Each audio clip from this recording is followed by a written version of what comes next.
Queridos irmãos, vamos abrir a palavra de Deus em 1 João. 1 João, capítulo de número 1. 1 João, capítulo de número 1. Nós estamos indo para a quarta semana dessa nova série de 1 João. E hoje nós vamos analisar o versículo 3 e 4. Nas semanas anteriores, nós conseguimos analisar os dois primeiros versículos e a gente viu, de forma bem resumida, a gente viu o apóstolo João fazendo a abertura dessa carta, já apresentando quem é Jesus. João está tão preocupado em refutar as heresias que atacavam a pessoa de Jesus, que ele nem mesmo se apresenta, como é de costume nas cartas, Quando você lê as cartas do apóstolo Paulo, você vai ver ali ele se apresentando como escritor, como remetente daquela carta. Ele não, ele está tão zeloso em cuidar da doutrina da pessoa de Jesus, ensinar aquelas igrejas, aqueles irmãos daqueles dias que estavam sofrendo com as heresias, que ele já entra na carta, ele inicia essa carta apresentando a doutrina de Cristo. Ele destaca, logo nos primeiros 2 versículos, a divindade de Jesus e também a sua humanidade. No versículo de número 1, como foi ensinado, ele fala sobre a pré-existência de Jesus. Antes de Jesus vir a esse mundo, antes de Jesus se encarnar, ele já existia, ele sempre existiu, ele é eterno, ele é o princípio. Eu expliquei a vocês o que significa esse termo princípio no grego. Ele é a origem, ele é a fonte de todas as coisas foram criadas por ele. Então Jesus, ele é pré-existente. Mas João também destaca a humanidade de Jesus. Estou fazendo aqui uma recapitulação. Ele vai dizer aos leitores que juntamente com ele, os demais apóstolos, eles foram testemunhas oculares de Jesus. Eles viram Jesus com seus próprios olhos. Ele até usa um termo, contemplou, eles contemplaram Jesus. Eu expliquei a diferença entre ver e contemplar. Contemplar é quando você olha para alguém ou olha para alguma coisa e você olha com um olhar de examinador. Você quer reparar os detalhes, você quer entender quem é aquela pessoa ou o que aquilo é. Então eles não apenas viram. Tem muita coisa que você vê, mas você não contempla. Você vira assim, você vê ali, tem um extintor. Eu vi. Mas contemplar é você parar e analisar detalhes por detalhes. Tudo que está escrito ali, data de validade, a cor, os detalhes. Então, João está dizendo que eles viram, eles contemplaram, eles ouviram Jesus e eles tocaram em Jesus. Eles apalparam Jesus. E isso tudo João está já destacando que a humanidade de Jesus. Jesus tinha, de fato, um corpo humano. E por que João, irmãos, ele já abre a sua carta dando ênfase, então, na divindade e na humanidade de Jesus? Porque esses falsos mestres estavam disseminando heresias, atacando a divindade de Jesus, tanto a divindade quanto a humanidade. O que esses homens diziam? Havia até uma divisão, Parte desse grupo, desses homens, acreditavam, influenciados pelo dualismo grego, que Jesus não possuía um corpo humano. Jesus era apenas um espírito, uma espécie de fantasma, que ele não tinha um corpo humano. Por quê? Porque o dualismo grego crê de que a matéria é má. Então, como que Deus ele vai se fazer como um de nós? Possuir matéria, se tornar humano, sendo que a matéria é má. Então Jesus, ele não se manifestou de forma corpórea, mas uma forma só espiritual. Do outro lado, tinha um grupo que já pregava o oposto. Eles diziam, sim, Jesus teve um corpo, Jesus foi humano, porém, Jesus não era divino. Jesus não era divino. O que aconteceu foi que Jesus, o humano, no seu batismo, ele recebeu o Cristo, fazendo até uma menção ali da descida do Espírito Santo sobre Jesus. Então, Jesus, ele recebeu o Cristo, e depois então tornou-se Jesus Cristo.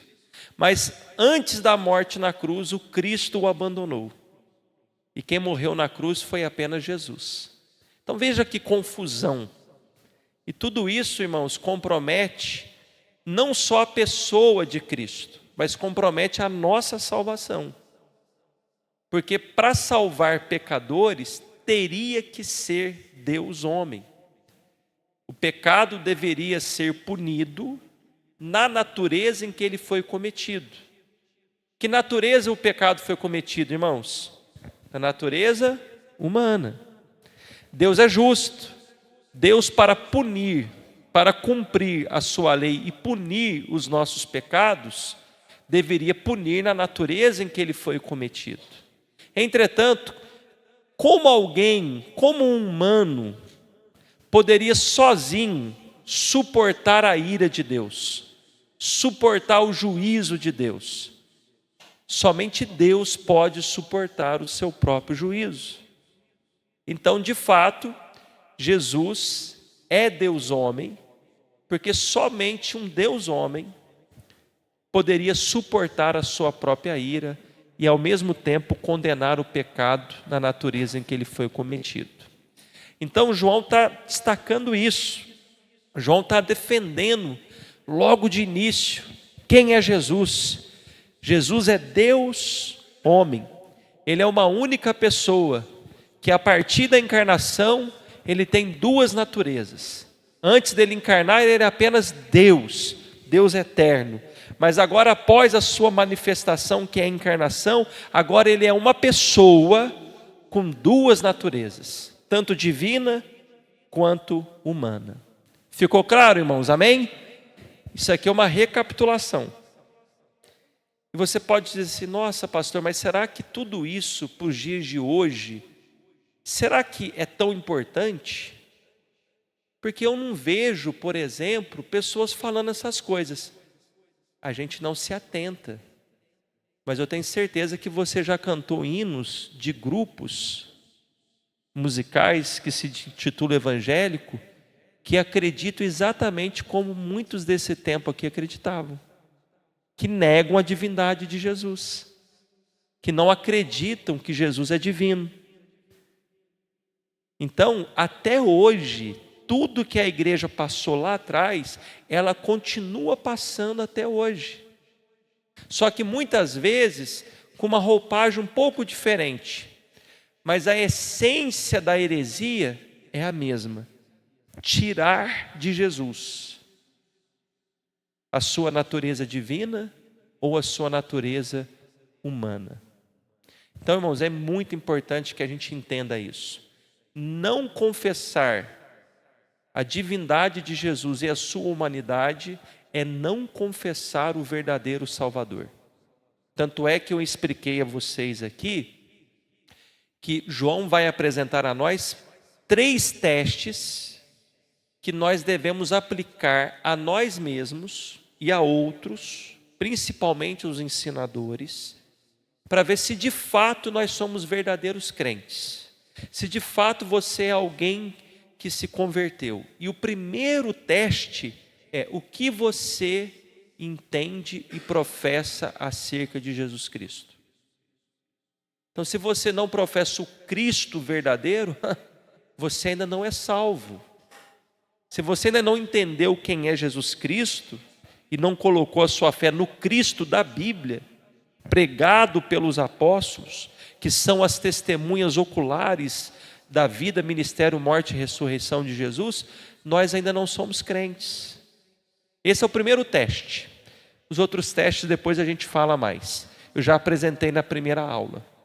Amém, queridos? Então, dito isso, fazendo esse resumo do verso 1 e do verso 2, nós paramos no verso 2, no qual João fala que Jesus é a vida eterna. E eu expliquei na aula anterior o que é a vida eterna. Foi maravilhoso, irmãos. Porque a ideia nossa de vida eterna é só algo que vai vir, algo do porvir. E eu expliquei a vocês, à luz da Bíblia, desse texto, fazendo conexões com outros textos também, que vida eterna é conhecimento de Deus e de Jesus. É relacionamento. E a vida eterna não vai começar para nós. Ela já começou. É claro que vai chegar um momento após a morte e após a vinda de Jesus, que ela vai entrar numa outra etapa, numa outra dimensão. Mas a vida eterna, de fato, ela já começou para nós. As coisas gloriosas que vamos desfrutar na vida eterna, elas já começaram. E vão dar continuidade de forma ainda mais gloriosa, mas já começou. Vamos agora para o verso 3, e baseado no verso 3, verso 4, o tema do estudo de hoje é comunhão e alegria completa. Mas vamos ler desde o verso 1, só para a gente fazer as conexões dos versículos. Diz assim: o que era desde o princípio, o que ouvimos, o que vimos com os nossos próprios olhos, o que contemplamos e as nossas mãos apalparam, a respeito do verbo da vida, e a vida se manifestou, e nós a vimos e dela damos testemunho, e anunciamos a vocês a vida eterna, que estava com o Pai e nos foi manifestada. O que vimos e ouvimos, anunciamos também a vocês, para que também vocês tenham comunhão conosco. Ora, a nossa comunhão é com o Pai e com o seu Filho Jesus Cristo. E escrevemos estas coisas para que a nossa alegria seja completa. Amém? Veja o início do verso 3. O que vimos e ouvimos, anunciamos também a vocês.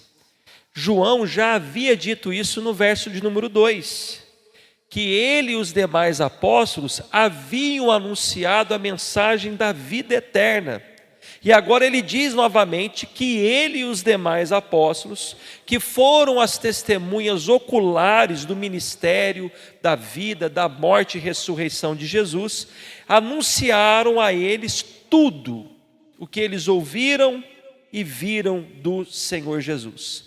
João está aqui enfatizando a proclamação da mensagem do Evangelho, que tanto ele quanto os demais apóstolos haviam recebido do Senhor. João está sendo repetitivo. O que eu e os demais apóstolos proclamamos a vocês é o que nós recebemos do Senhor Jesus. É o que nós ouvimos da parte dele, é o que nós contemplamos, é o que nós vimos. E o desejo de João é que os seus leitores desfrutem dessa vida eterna que ele acabou de dizer no verso de número 2. E essa vida eterna que ele e os demais apóstolos já desfrutavam. Porque, como eu ensinei semana passada, vida eterna não é algo que nós vamos desfrutar, mas é algo que nós já começamos a desfrutar. Vida eterna não é algo futurístico, para frente, para o futuro, mas é algo presente, que vai ser por toda a eternidade. Então, o desejo de João, junto com os demais apóstolos, que também pregaram, que também proclamaram a mensagem, que também escreveram cartas, era que os ouvintes desfrutassem da mesma vida eterna que eles também já estavam desfrutando. E olha aí uma observação. Veja, irmãos, que João está sendo muito enfático, ele está repetindo que ele viu e ouviu Jesus. Se você ler aí do verso 1 ao verso 3, ele está sendo taxativo, que ele e os demais apóstolos viram e ouviram Jesus. É a terceira vez, ele usou 3 vezes o verbo ver. Vamos agora pensar no contexto. Ele está refutando falsos profetas que afirmavam que Jesus não se manifestou em carne, que Jesus veio apenas como um espírito. Então, nada aqui é por acaso. Há uma razão porque ele está sendo tão repetitivo. Ver. Irmãos, eu sei que numa leitura rápida e comum a gente nem observa essas coisas, mas eu estou te ensinando a ser um pouquinho mais detalhista na leitura. Olha aí o verbo ver 3 vezes.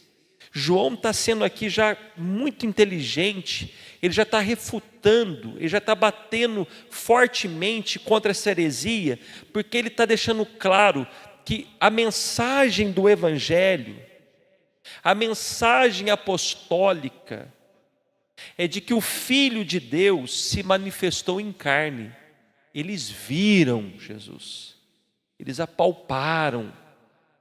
Então aqui é importante a gente fazer essa observação. Por que João está sendo tão enfático no verbo ver? Eles são as testemunhas oculares. Só eles, preste bem atenção, só eles tinham autoridade, autonomia para dizer quem é Jesus. Que eles foram as testemunhas oculares. Eles eram os únicos que tinham condições de fato de mostrar a outros quem foi Jesus. Que eles estavam com Jesus, caminharam com Jesus. Então, ou seja, o que eles falam e relatam sobre Jesus, a gente tem que abraçar. Não esses falsos mestres. Esses aí que estão dizendo que ele não vem em carne, que ele era apenas o Espírito. Quem são eles mesmo? Nós somos testemunhas. Nós fomos apóstolos. Nós estivemos com Cristo. Nós o vimos. Nós o apalpamos. Nós estivemos com Ele. Nós vimos os seus milagres. Nós ouvimos os seus ensinamentos. Amém, queridos? Por isso ele está sendo repetitivo. Veja quem está escrevendo para vocês. É mais ou menos assim, irmãos. Igrejas, irmãos, olha quem está escrevendo. Sou eu, João. Eu vi ele. Eu ouvi ele. Eu contemplei. Eu apalpei. Eu e os demais. Por isso que está no plural. Que está dando testemunho do colégio apostólico. Agora, qual é o propósito pelo qual João está escrevendo essa carta? Ele vai citar aqui pelo menos 2 propósitos agora, no verso 3 e no verso 4. Tem mais um, que está lá no capítulo 5, que é dar a certeza da vida eterna àqueles que estavam lendo essa carta. E agora aqui ele vai nos mostrar 2 propósitos pelos quais ele escreveu a carta. Qualquer pessoa, quando vai escrever uma carta, irmãos, ele tem um propósito em mente. Ninguém escreve por escrever. E o objetivo de João, ao escrever essa carta, ele tinha com uma intenção que esses irmãos tivessem comunhão com eles, com os apóstolos. Eu vou explicar essa comunhão aqui, o que significa. Porque você é inteligente, talvez você tenha a memória boa, e nós falamos aqui da data em que essa carta foi escrita, cerca do ano 90. Não tinha mais apóstolo vivo, só tinha João. Comunhão com eles. Nós vamos entender então o que significa ter comunhão com os apóstolos. Que naquele momento era uma comunhão só com um apóstolo. Então a comunhão que João está falando aqui não necessariamente é uma comunhão física, igual a gente está tendo aqui, ó. Aqui é uma comunhão física também, e não só espiritual. Eu estou olhando para vocês, vocês estão olhando para mim. A gente pode daqui a pouco se saudar, apertar as mãos, se abraçar. Então que tipo de comunhão é essa? Então o propósito de João, ao escrever essa carta, eles que são testemunhas oculares da vida de Jesus, é que eles também têm comunhão conosco, ele fala. Conosco, os apóstolos. E no verso de número 4, para que a alegria fosse completa. Para que todos os crentes, ao lerem aquela carta, ao entenderem quem é Jesus, pudessem ter então uma alegria completa. Então o alvo do apóstolo foi para que tivéssemos comunhão com ele e os demais apóstolos. Agora vamos pensar aqui. Ver Jesus, ouvir Jesus e tocar em Jesus foi um privilégio dos apóstolos, daqueles que foram suas testemunhas. Não foi um privilégio daqueles irmãos que receberam a carta, e muito menos o nosso, mais de 2000 anos depois. Mas veja que os apóstolos nos arrastam, nos trazem para dentro da comunhão deles, através do ensino, através da pregação. Irmão, por favor, eu preciso que você seja 100% focado agora. Os apóstolos nos trazem, nos arrastam para dentro da comunhão deles, entre eles, através dos seus ensinos. Porque a palavra comunhão aqui no grego é koinonia, e significa uma participação mútua em uma causa comum ou em uma vida em comum. Então, quando João diz que o desejo dele e dos demais apóstolos, quando pregaram, quando escreveram cartas, é para que a igreja, aqueles irmãos que não foram testemunhas como eles, tivessem comunhão com eles, tivesse uma participação mútua da vida que eles presenciaram, da vida que eles tocaram, da vida que eles ouviram, que é o próprio Senhor Jesus Cristo.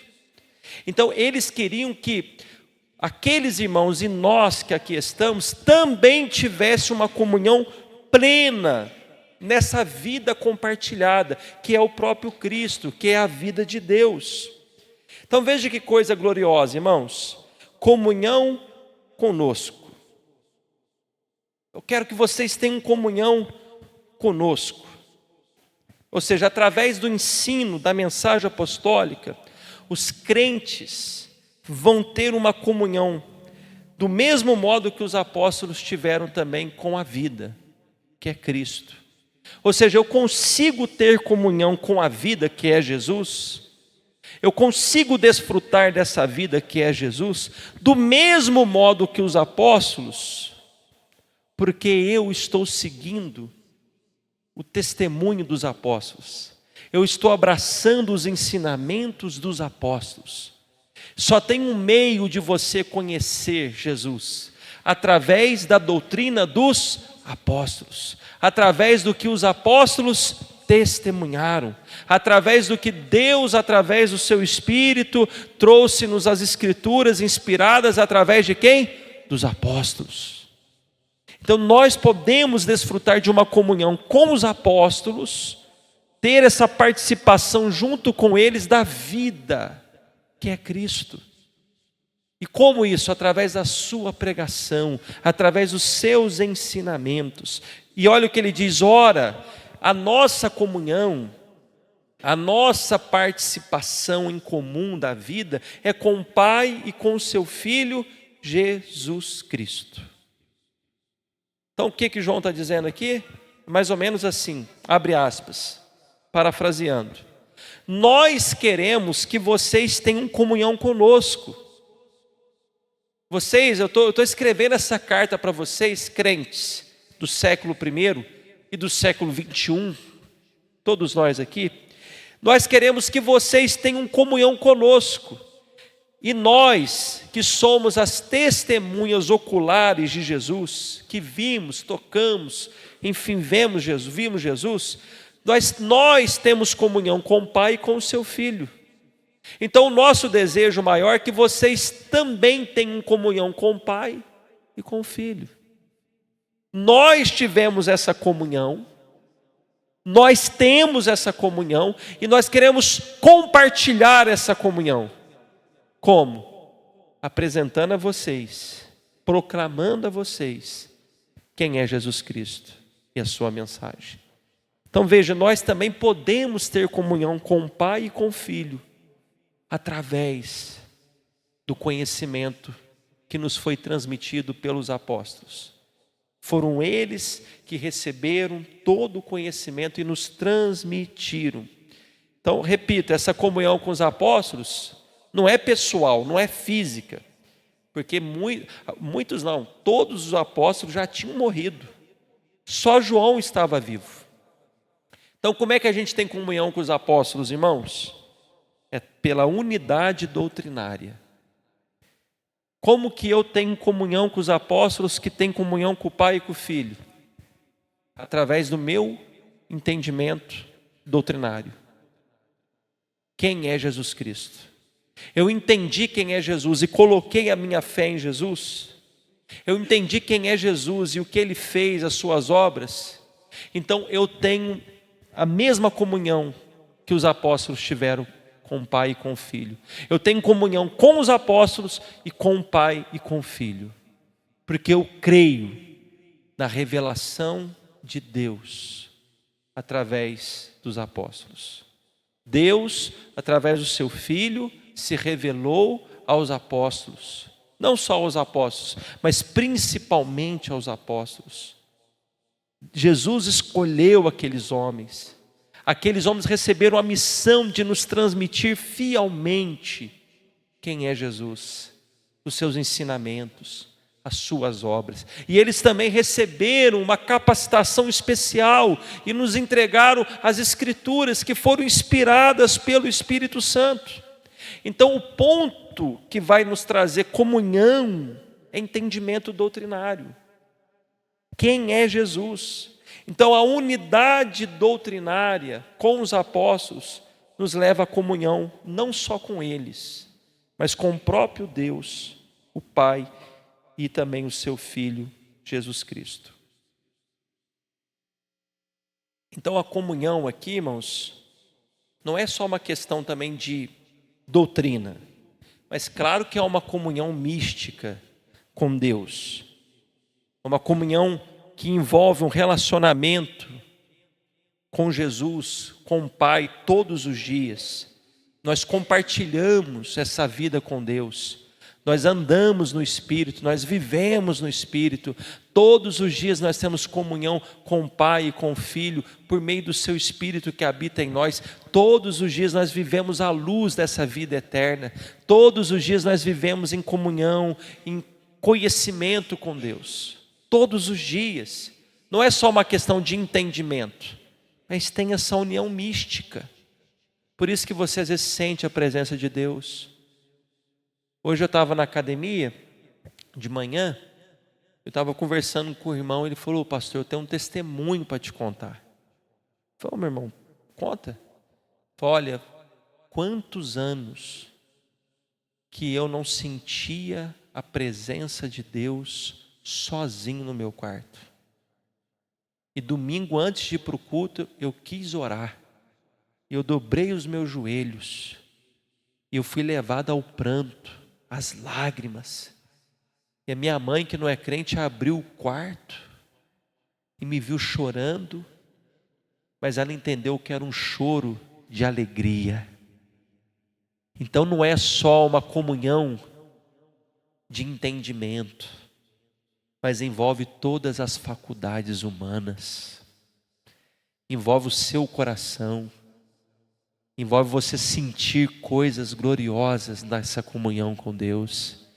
Por isso você vai para o culto às vezes, e você sai daqui tão leve, você sai daqui alegre, a gente chora, a gente sente coisas que o ímpio não sente, porque a nossa comunhão, ela parte do entendimento de quem Cristo é, de confessarmos esse Cristo que os apóstolos pregaram, mas não fica apenas no entendimento intelectual, mas é uma comunhão mística também, é uma comunhão pessoal, que você sente o Senhor com você, não é que você sente todo dia, toda semana, todo mês, mas você sabe que o Senhor é com você. A sua alma não te deixa enganado, porque o Espírito de Deus confirma, não é isso? Não é o Espírito Santo que testifica com o nosso espírito que nós somos o quê? Filhos de Deus. Amém? Agora um detalhe aqui também importante, porque João está apresentando quem é Jesus. E olha agora o verso 3, você reparou? Que ele chama agora Jesus de filho. E depois ele diz, Jesus Cristo. Até então ele não tinha apresentado Jesus como Filho de Deus e o chamado de Jesus Cristo. Verso 1, ele chama Jesus de o princípio e a palavra da vida, ou o verbo da vida. No verso de número 2, ele fala que Jesus é a vida eterna, que estava com o Pai. No verso 3 agora, perceba aí, ele já chama Jesus de filho. Ele estava com o Pai, já fica meio subentendido que é o filho. Mas agora ele fala o filho. E logo em seguida ele põe uma vírgula, Jesus Cristo. Jesus Cristo. Ele já está dando também aos seus eleitores quem é Jesus. O verso 3 ele faz mais uma descrição, ele apresenta mais uma descrição a respeito de Jesus. Então ele está deixando claro, Jesus, Messias. O que significa Cristo, irmãos? Messias. Cristo é em grego. A mesma coisa que Messias no hebraico. Jesus é o Messias. Só que esse Messias é divino. É o Filho.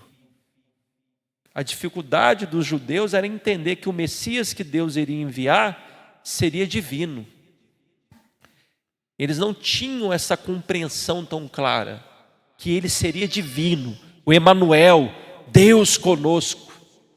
Eles acreditavam no Messias poderoso, mas não a ponto do próprio Deus vir. Por isso eles o rejeitaram, porque se você ler o Evangelho de João, vai ficar claro qual era a fúria dos judeus contra Jesus. Porque os judeus queriam tanto matar Jesus. Alguns textos vão dizer assim, porque ele se dizia ser Deus. Porque ele se fazia igual a Deus. Então eles não aceitavam isso.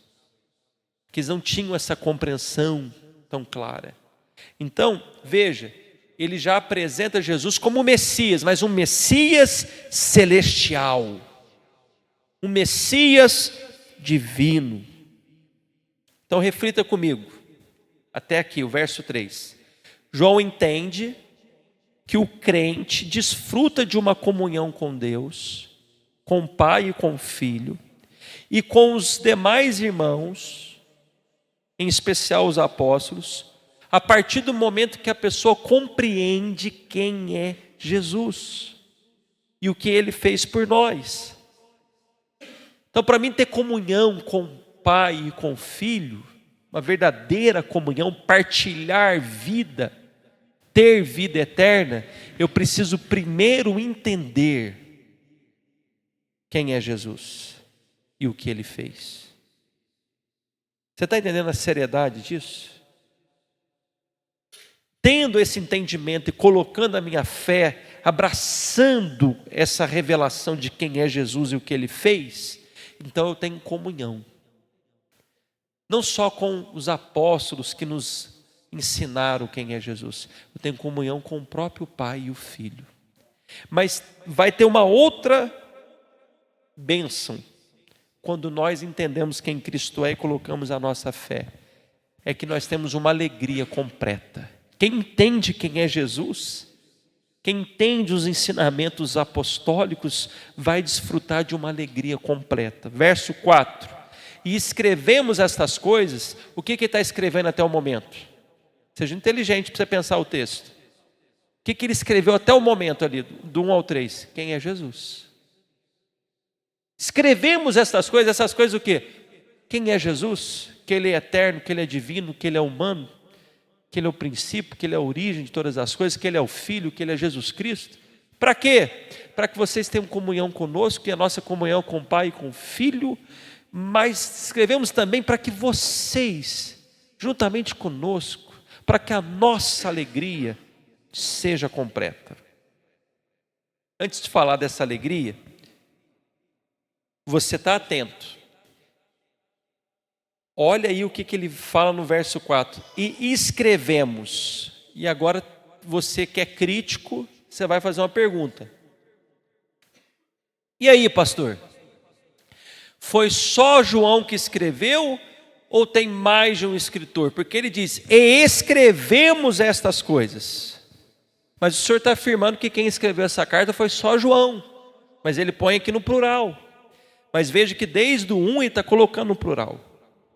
Ele está trazendo que não é só ele que é apóstolo, não é só ele que é testemunha ocular. Tiveram outros também que foram chamados por Deus para serem suas testemunhas oculares. Mas por que João então diz, nós lhes escrevemos, sendo que ele é considerado o único autor?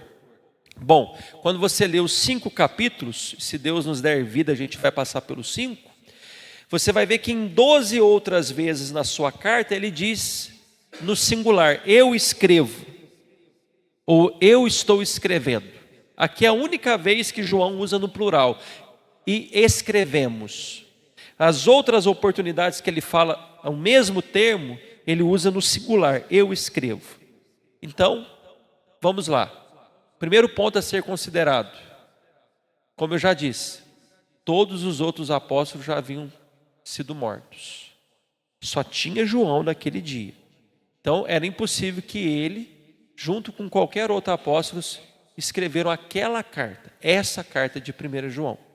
Então, qual é o significado então da primeira pessoa do plural, escrevemos?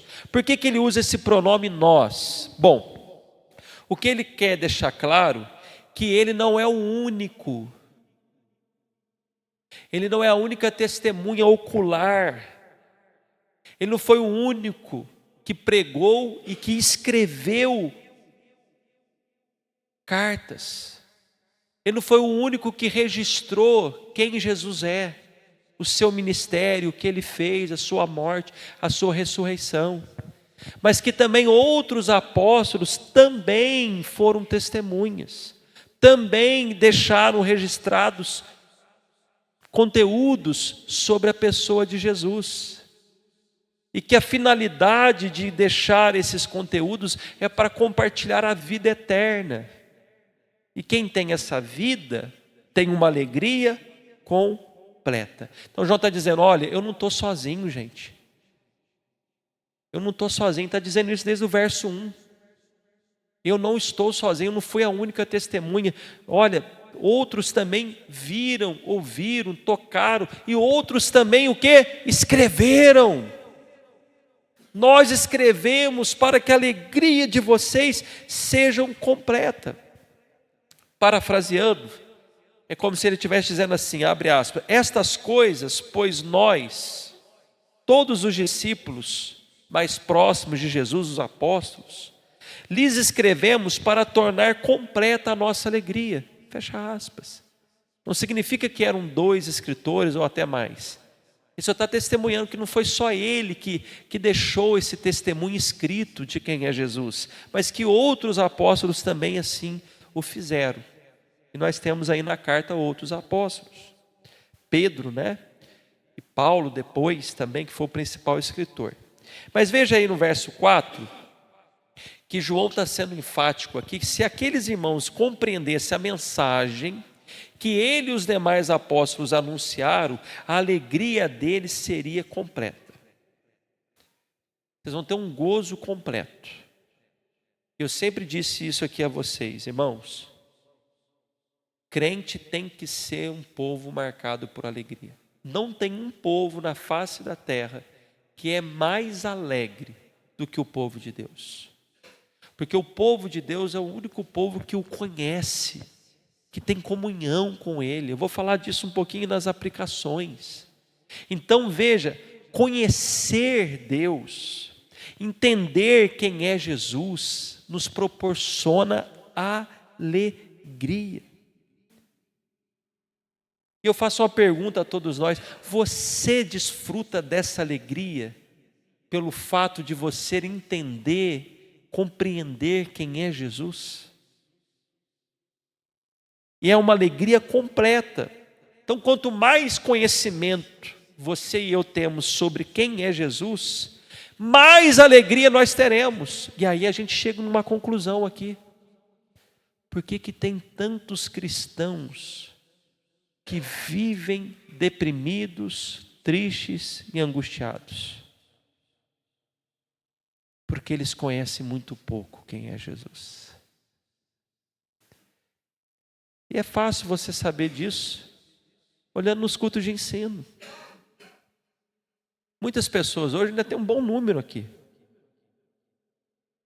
Outros estão trabalhando, tem o Ractal hoje, tem faculdade, enfim, voltou às aulas. Mas tem muita gente hoje que trocou conhecer Jesus para ficar em casa, para descansar, para fazer igual Marta, arrumar a casa. Trocaram a doutrina dos apóstolos, conhecer Jesus, para assistir filme, para jogar futebol.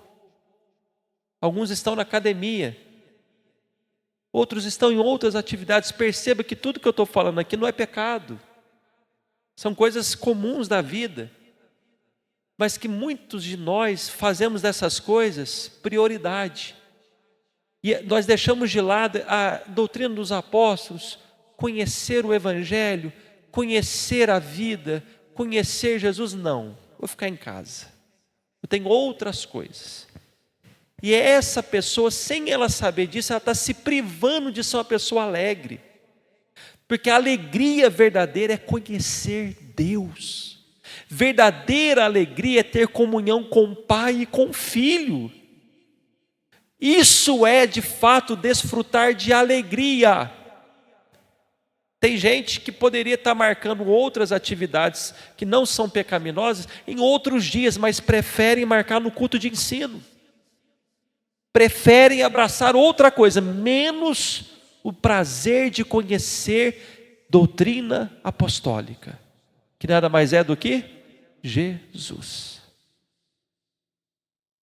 Então, olha o que João está dizendo. Nós escrevemos para que a alegria de vocês seja completa. Dito de outra maneira, nós estamos mostrando a vocês quem é Jesus. Porque quanto mais vocês compreenderem quem é Jesus, mais alegre vocês serão, mais vida vocês terão,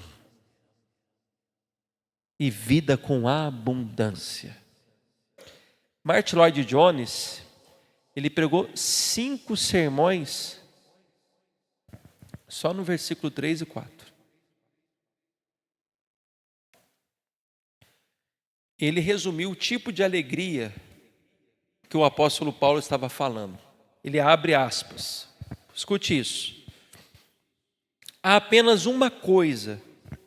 Há apenas uma coisa, ou seja, existe só uma coisa que pode dar a verdadeira alegria, que é contemplar o Senhor Jesus Cristo e ter comunhão com o Pai e o Filho. Ele satisfaz a nossa mente, Ele satisfaz as nossas emoções, Ele satisfaz cada desejo nosso. E Ele diz, alegria, em outras palavras, é a resposta e a reação da alma a um conhecimento verdadeiro do Senhor Jesus Cristo. Fecha aspas. Deixa eu repetir o final. Alegria, em outras palavras, é a resposta nossa, é a nossa reação depois de entender verdadeiramente quem é Jesus Cristo. Não tem outro caminho, não tem outra maneira de desfrutar da verdadeira alegria que não ser contemplar Jesus e ter comunhão com o Pai e com o Filho. Então, João escreveu, os apóstolos escreveram, também para que possamos desfrutar de uma alegria completa. Conclusão, e eu faço rápidas aplicações. Então veja, o propósito do apóstolo João, ao escrever essa carta, é estabelecer comunhão com os homens, com a igreja, e levá-los à comunhão com o Pai e o Filho.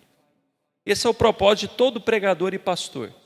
Sempre levar os irmãos a ter comunhão uns com os outros, mas acima de tudo uma comunhão com Deus. E a mensagem, então, cristã, irmãos, pode se resumir em duas grandes finalidades. A mensagem cristã pode se resumir em duas grandes finalidades: amor pelos homens, comunhão com os homens e amor por Deus. Nós amamos uns aos outros e amamos a Deus. João está desejoso que a igreja tenha comunhão com eles, uns com os outros e com Deus. E que o seu povo seja um povo alegre, que a igreja seja uma igreja alegre, porque eles contemplam Jesus Cristo e têm comunhão com o Pai e com o Filho. Por isso então, João vai mostrar quem é Jesus. Cristo é suficiente para todas as nossas coisas. Então aprenda, só é possível ter comunhão uns com os outros. Só é possível ter plena alegria se nós compreendermos quem é Jesus e colocar a nossa fé nele. Você pode buscar alegria em muitas outras fontes e você nunca vai encontrá-la na sua plenitude, porque somente em Cristo você encontra a plenitude de toda alegria. E aí nós vamos então para algumas aplicações. Primeira delas, olha a importância da doutrina. Quando você lê o prólogo de 1 João, esses primeiros 4 versículos, a gente vê o quanto que a Bíblia é importante para o crente. Por quê, irmãos? O que a Bíblia é? É o depósito dos ensinamentos apostólicos. O que você encontra no Novo Testamento? O testemunho dos apóstolos. O que eles viram, ouviram, contemplaram e apalparam. A única maneira então de a gente ter conhecimento de Jesus é através das Escrituras. Qual é a única maneira de a gente ter comunhão com o Pai e com o Filho? É tendo um entendimento correto de quem é Jesus Cristo e colocar a nossa fé nele. Então quem negligencia a leitura da Bíblia, escute isso, quem negligencia o estudo das Escrituras, está negligenciando a única fonte de conhecimento salvador. Porque muitas pessoas são vítimas de falsos profetas, de falsos pastores, porque elas não têm conhecimento da palavra. Por que a vida de muita gente está como eu acabei de citar? Porque eles não têm uma comunhão com o Pai e com o Filho, porque eles não têm conhecimento doutrinário suficiente. Por que crente vive reclamando, insatisfeito? Porque não tem entendimento. Porque comunhão passa por entendimento, irmãos. Comunhão passa por conhecimento. Deixa eu te falar um exemplo aqui. Nos nossos relacionamentos humanos, quanto mais você me conhece e eu te conheço, mais você vai identificar defeitos em mim. Mais você vai ter motivos para não me amar tanto assim. E eu também. Mas a despeito das nossas falhas, a gente vai amar um ao outro. Mas a gente vai começar a ter umas surpresas desagradáveis. A gente vai começar a ter umas decepçãozinhas. Porque é assim. Quanto mais você conhece a pessoa no seu íntimo, mais você conhece as falhas, os defeitos dela. E ainda assim, isso não priva você de amar a pessoa, não é verdade? Quem é casado que sabe o que eu estou dizendo. Você conhece os defeitos do seu cônjuge, mas você deixou de amar ele? Não. Claro que não. Agora, quando é um relacionamento de amizade, você pode até perder aquele encanto. Agora, deixa eu trazer uma outra categoria para você. Eu trouxe numa categoria humana. Mesmo conhecendo o imperfeito, você ainda continua amando. Mas agora vamos pensar em cada dia você conhecendo mais aquilo que é perfeito. Mais você se encanta. Mais você se apaixona. Mais você ama. Porque você cada dia conhece uma perfeição de quem é Deus. Na fase do namoro é assim, né? A gente tem esses encantos. Nossa! Não é? E esses encantos vai diminuindo depois. Não é assim? Mas com Cristo não. Com Cristo, quanto mais você o conhece, mais você se encanta, mais você fica maravilhado, mais você quer conhecê-lo, mais você quer desfrutar dele, mais você quer estar na sua presença, mais você quer estar junto com ele. Se é assim, por que você e eu não estamos com a Bíblia aberta todos os dias? Porque a forma de conhecê-lo é através da doutrina apostólica, é através dessa revelação de quem Cristo é, desde o Antigo ao Novo Testamento. Há também a experiência mística, como eu citei, na oração, num culto que a gente presta, mas principalmente na onde, irmãos? Nas Escrituras. Nas Escrituras, mas veja a importância da doutrina. A gente tem que ser como os crentes primitivos. Atos 2:42. Olha o que está escrito lá. E eles se dedicavam à doutrina dos apóstolos. Se dedicavam. Irmãos, todo dia tinha doutrina para eles aprenderem. Todos os dias eles estavam reunidos. Irmão, a gente se reúne uma vez a semana para aprender doutrina. Claro que domingo também é doutrina, né? Os dois cultos é pregação doutrinária, apostólica. Mas veja, a gente não tem esse prazer. Da quinta-feira, muitos de nós nem se lembra do culto. O coração não arde mais, mas não é por causa da igreja. Não pense, não, é você e Cristo. Seu amor por Cristo é que está bem abaixo. Você tem que fazer essa leitura com sinceridade. Quando você não tem pulso no seu coração, aquele desejo ardente de estar no culto de ensino, não é por mim não. Não é por outros que ensinam, é pelo próprio Cristo. Seu problema não está no culto, nem quem prega, nem quem ensina, mas é no próprio Cristo. É claro que nós temos exceções, né? Gente que não foi chamado para ensinar, para pregar, e aí não dá para ir mesmo, né? Aí você fica desencorajado. Mas e quando tem? O problema está em quem? Em nós mesmos. Ame a palavra de Deus. Veja, irmão, João está ensinando aquela igreja, ele quer que aquela igreja tenha alegria. E o que ele faz? Prega doutrina. Hoje, o que nós pastores somos tentados a fazer, o que a gente vê em muitos lugares? Vamos alegrar o povo, o que a gente faz? A gente não dá doutrina. A gente faz uma programação bacana, mais leve. O que a gente faz, irmãos? A gente apaga as luzes. A gente dança na igreja. A gente faz alguma coisa, menos ensinar a doutrina. Eu não estou dizendo que não há espaço para outras atividades. Eu não estou dizendo que não há espaço, por exemplo, para a gente almoçar, para a gente fazer um churrasquinho, para a gente brincar de bola. Eu não estou dizendo isso. Eu estou dizendo que, infelizmente, nós pastores do Brasil, nós perdemos essa convicção que o que gera comunhão entre os irmãos, o que gera verdadeira alegria na igreja é doutrina apostólica. É Bíblia sendo aberta e ensinada. Você sabe quantas igrejas têm a proposta de abrir Bíblia e ensinar sistematicamente? Pouquíssimas. Sabe o que a maioria tem? Campanhas. Tentando atrair as pessoas para quê? Para que as pessoas venham à igreja, não para aprender doutrina, mas para conseguir um milagre, para conseguir uma bênção. Por isso que tem que ser 7 semanas. Porque se você falar apenas que com um dia Deus pode te abençoar, você quebra aquela sequência, você quebra o público. Por que então que não se faz uma campanha conhecendo Jesus? Você acha que vai dar gente? Vai dar gente, irmão?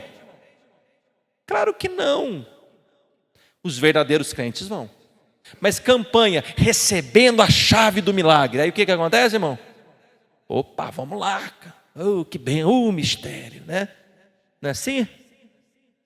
Recebendo o poder de Deus. Oh! Mas João está dizendo, vocês querem ter uma alegria completa? Eu estou escrevendo e apresentando a vocês quem é Jesus. Conheçam Jesus e vocês terão comunhão com o Pai e com o Filho, e a alegria de vocês será completa. Doutrina é a base para a vida da igreja. E aqui emenda uma outra aplicação, que a base para a verdadeira comunhão é doutrina. Então a gente querendo fazer a igreja ficar unida, sabe o que a gente faz nos dias de hoje? Show gospel, entretenimento, marcha para Jesus, trabalhos diferentes de evangelização, obras de caridade. Veja que essas coisas em si não são ruins. Eu não estou aqui sendo aquele pastor que quer dizer que tudo é errado. Não, não é isso. Mas por que não a doutrina? E aí a gente tem uma frase que você já ouviu: doutrina divide. Não é assim que você já ouviu? O amor une, doutrina divide. Assinado quem? Satanás. Quem que não quer que a igreja aprenda a doutrina? Satanás. Irmãos, lembrando, vocês, a doutrina, quando eu falo doutrina, eu sei que tem gente que vai lembrar de doutrina para falar de roupa, né, na Assembleia de Deus. Doutrina é conhecimento do Evangelho, doutrina bíblica, conhecer o Evangelho, a palavra de Deus. Quem que não quer que a igreja aprenda a doutrina, irmãos? Satanás. Por isso que ele pega a frase, e você ouve muita gente falar, o amor une, mas a doutrina, o ensinamento divide. Não. John Piper, falando sobre isso, a importância da doutrina, ele diz, abre aspas, olha o que ele diz, irmãos, eu já estou encerrando. Se alguém dissesse a Jesus, o amor une e a doutrina divide, penso que Jesus olharia no fundo da alma dessa pessoa e diria a ela, a doutrina verdadeira é a raiz do amor. Portanto, quem se opuser à doutrina, destruirá a raiz da unidade, a raiz do amor. Fecha aspas. O verdadeiro amor entre nós, a verdadeira comunhão, passa pelo entendimento de quem Jesus é, da palavra de Deus. Você sabe por que tem muitos irmãos soberbos na igreja? Arrogantes, que se pensam melhor do que o outro? Você sabe por quê? Porque eles não conhecem o Evangelho, porque eles se esqueceram do que a Bíblia diz sobre ele. Se cada um entendesse o que é depravação total, se cada um entendesse o que é o pecado, sabe qual seria a frase unânime de todos nós? Com a mesma frase de Paulo, o principal dos pecadores não é o fulano, sou eu. Em outras palavras, o pior pecador que eu conheço não é o outro, sou eu. Então nós conseguiríamos olhar para o outro não com um olhar de arrogância. Eu sou melhor, eu sou mais espiritual. Nós olharíamos uns aos outros com um olhar de, sabe do quê? De graça, de amor, de misericórdia, de humildade. Deu para entender, irmãos? Quando você conhece doutrina, quando você está encharcado com isso aqui, ó, como John Bunyan, o testemunho é, se você cortar John Bunyan em pedaços, você vai encontrar pedaços de Bíblia dentro dele. Que esse homem era banhado com as Escrituras. É Bíblia. E Bíblia. Eu ia falar sobre alegria, mas o tempo não vai me permitir. Mas a vida cristã, irmãos, é marcada por alegria. O povo mais feliz desse mundo são os cristãos. E Jesus disse em João 15:11, tenho-lhes dito estas coisas, eu estou ensinando essas coisas, presta bem atenção, tenho lhe dito essas coisas, eu estou ensinando essas coisas para que a minha alegria esteja em vocês e a minha alegria seja completa. Você lembra o que significa a palavra evangelho? Boa nova de alegria. Por que você perdeu a alegria? Porque os seus olhos ou os meus olhos estão nas coisas terrenas. Mas se os seus olhos e os meus olhos estiverem no Cristo, a nossa alegria será completa. Senhor, muito obrigado pela sua palavra. Dá-nos amor pelo testemunho apostólico. Dá-nos amor por aquilo que os apóstolos escreveram a nós. Porque eles foram usados pelo Senhor para nos deixar a palavra inspirada. E essa palavra nos aponta, nos revela quem é o teu Filho, Jesus Cristo, o nosso Salvador. Que possamos amar a doutrina, que possamos, meu Pai, através do entendimento de quem Cristo é, termos cada dia mais comunhão com o Pai e com o Filho, e que essa alegria transborde, que essa alegria seja completa. Pai, tira os nossos olhos daquilo que é apenas terreno, material, e volta os nossos olhos para o grande tesouro, para a pérola de grande valor, que é Jesus Cristo. Desperta a tua igreja, renove a tua igreja, para que possamos verdadeiramente ser como a igreja primitiva, perseverar na doutrina dos apóstolos. Amém. Quantos podem? Quem entendeu, dão glória a Jesus, irmão? Deu para entender, irmãos? Então, amém.